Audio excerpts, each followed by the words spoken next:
Sementara itu, Saudara Kapolresta Banda Aceh Kombes Pol Trisno Rianto memastikan benda yang sempat meledak di rumah Kepala Dinas Perhubungan Kota Banda Aceh bukanlah bom molotov.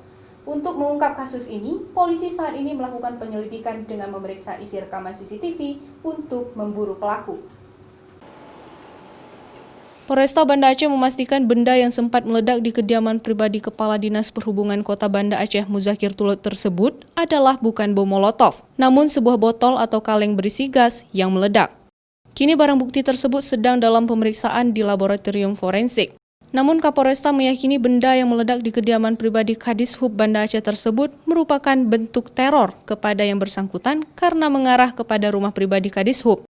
Hingga kini untuk mengungkap kasus, kepolisian saat ini sedang mendalami pemeriksaan saksi dan menyelidiki rekaman CCTV untuk mengungkap kasus teror tersebut. Bukan bom karena memang ada letusan kecil ya, tapi bukan ledakan yang mengakibatkan itu. Jadi itu juga menurut hebat kami itu juga bukan bom karena yang BB terakhir yang kita lihat hanya kaleng itu ya.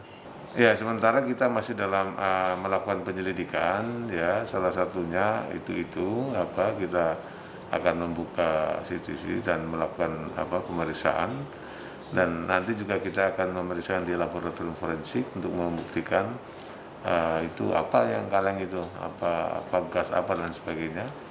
Seperti diketahui, rumah Muzakir Tulud Kadishub Banda Aceh yang berada di Gampung Lampulo, Kecamatan Kuta Alam, Banda Aceh, Selasa 23 Juni dini hari kemarin diteror dengan benda yang menyerupai bom molotov. Namun dari kejadian tersebut tidak menyebabkan adanya korban jiwa maupun harta benda. Mustajab, Kompas TV, Banda Aceh.